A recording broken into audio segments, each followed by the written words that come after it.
আল্লাহর দরবারে রাত্র নিশিকালে কাঁদতে কাঁদতে মহান মালিক, মহান স্রষ্টা দয়া করে মেহেরবানি করে সেনা প্রধানের ব্রেনে, মস্তিষ্কে শুভবুদ্ধি উদয় হওয়ার পরে জননেতা তারেক জিয়াকে এই দেশে পদার্পণ করেছে। আমরা শুকরিয়া আদায় করছি আলহামদুলিল্লাহ। তারেক জিয়া আসার পরে আমরা আবার আল্লাহর দরবারে কান্না শুরু করেছি। আমাদের এই মহামারী থেকে 5 আগস্ট 2025 পরে এই মাজারপন্থীদের উপরে, পাগল ফকিরের উপরে যে মহামারী সৃষ্টি হয়েছে, যে করোনা সৃষ্টি হয়েছে, যে সিডর সৃষ্টি হয়েছে, যে টর্নাডোর সৃষ্টি হয়েছে, আল্লাহ নিয়ে আমাদেরকে একটা ব্যবস্থা করে পরে তারেক জিয়া আল্লাহর রহমতে উনি নির্বাচনী প্রচারণা বাবা শাহজালালের মাজার জিয়ারত করে যখন শুরু করেছে, তখন আমাদের মনে শান্তি এসেছে। আমরা গত 2 মাস খুব শান্তিতে ছিলাম। আমাদের কোনো মাজারে কোনো পাগল ফকিরের উপরে হামলা হয় নাই। হঠাৎ করে কুষ্টিয়ার শামীম, আমাদের পীর ভাই, আমাদের সুফি, তাকে হত্যা করা হলো। আমরা গভীর গবেষণা করে দেখছি তার একটাই দোষ, তিনি শুধু বলেছে 12 ফেব্রুয়ারির আগে বলেছে তোমরা কেউ উগ্রপন্থীকে ভোট দিও না। সাংবাদিক ভাইয়ের আপনারা জানেন কুষ্টিয়ার অনেক আসন এই উগ্রপন্থী দলেরা জিতেছে, কিন্তু এই ফিলিপনগর দৌলতপুরের এই আসন এই উগ্রপন্থীরা জিতে নাই। ওই প্রতিশোধ নেওয়ার জন্য পুরনো একটা ভিডিওকে এডিট করে আমাদের শামীমকে হত্যা করা হয়েছে।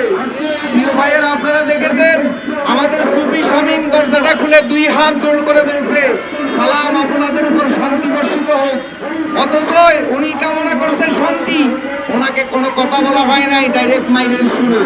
বাবা এটা কোনো ইসলামের আইন হইতে পারে না। ব্যক্তিগতভাবে আমি ফাজল কামেল মাদ্রাসা থেকে করেছি।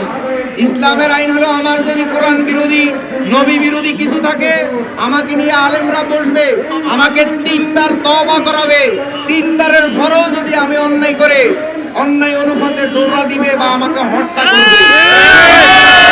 কিন্তু এরা কারা? এরা কি ইসলাম পালন করতে চাইতেছে? এরা কোন ধর্মের অধিকারী? এরা কোন কোরআন পড়ছে যেই কোরআনে আছে মানুষকে দিব্যি একজন মানুষ করে জোরে দরজা খুলি দাঁড়াবে আর তাকে হত্যা করে ফেলা হবে? বাবা ইন্টারিম সরকারের আমলে 9 সেপ্টেম্বর 25 সেপ্টেম্বর 2 দিন আমার বাড়িতে হামলা হয়। যেই পর্যায়ে যেই কোয়ালিটিতে হামলা হয়েছে সারা বাংলাদেশে এইভাবে হামলা হয়েছে। এরা মেসেঞ্জার গ্রুপ খুলে এরা খুব কৌশলে রাতের অন্ধকারে হামলা করে। তাই প্রিয় সাংবাদিক ভাইয়েরা আপনাদের মাধ্যমে যদি তারেক জিয়ার কাছে আমাদের এই আকুল আবেদন কান্নাকাটি যদি পৌঁছে, তারেক জিয়ার যদি শুভবুদ্ধি উদয় হয়, তাহলে আমরা মাজারপন্থীরা শান্তিতে থাকতে পারবো। আমরা শান্তি চাই, আমরা মারামারি হানাহানি চাই না।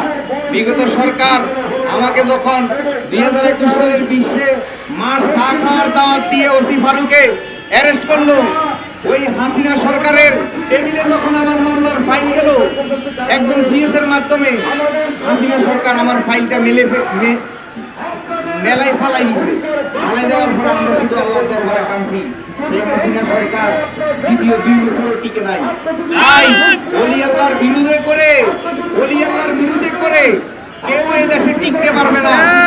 ওলি আল্লাহর মাজার ভাঙছে, আমাদের কোনো আপত্তি নাই, মাজার আবার নতুন হবে।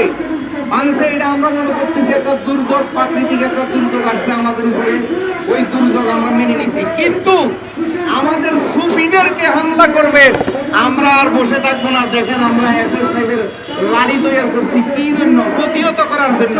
কাউকে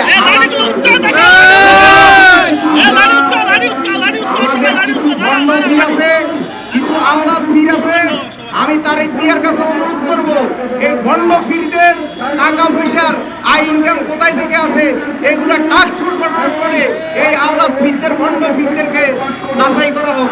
এদের কাজ কি? এরা সাধারণ মুরিদদেরকে দৈত্যের নামে প্রতিবন্ধী বানিয়ে রাখছে, দৈত্যের নাম দিয়ে প্রতিবন্ধী বানিয়ে রাখছে, আর ওই প্রতিবন্ধীরা জায়গায় জায়গায় মাইক দিতেছে। এই আওলাদে ফাকরা, এই খাদেম ফিররা, ভণ্ড বাউলরা এই দেশে নষ্টামি করে আমাদের সুন্দর সুবিবাদকে নষ্ট করতেছে। আমি সাংবাদিক ভাইদের মধ্যে দিব্য কণ্ঠে জানাইতে চাই, আমাদের সুবিবাদে কোনো ভণ্ডামি নাই, আমাদের আমাদের মূল উদ্দেশ্য হলো নিজেকে পবিত্র করা। তারা এসব ভণ্ডামি করতেছে, কোরআন হাদিস বিরোধী কাজ করতেছে। আমরা অনতিবিলম্বে তাদেরকেও আইনের আওতায় এনে শাস্তির দাবি জানাই। দ্বিতীয় কথা হলো, আর আমরা এই আহ্বান জানাই, আমাদের যে মাজারগুলো ভাঙা হয়েছে, আমরা অসহায় মানুষ, নিরীহ মানুষ, আমাদের মাজার আমাদের মামলা হয়েছে, সরকার কাছে লোন জারি হয়েছে যে আমার নতুন করে দেয়। আর দ্বিতীয়ত, আমরা কারো শত্রু না, আমরা জামাত, আওয়ামী লীগ, বিএনপি, আমরা কিছুই বুঝি না। আমরা একটাই বুঝি, আমরা শান্তিতে থাকতে চাই। আমরা অশান্তি চাই না। এই সরকারে আসুন, আমরা আইন মানি, ওই সরকারকে ব্যাট দিচ্ছি। আমরা আইন শৃঙ্খলা পরিপন্থী কোনো কাজ করবো না, মতবাদী করিও নাই, করবো না। ধন্যবাদ জানিয়ে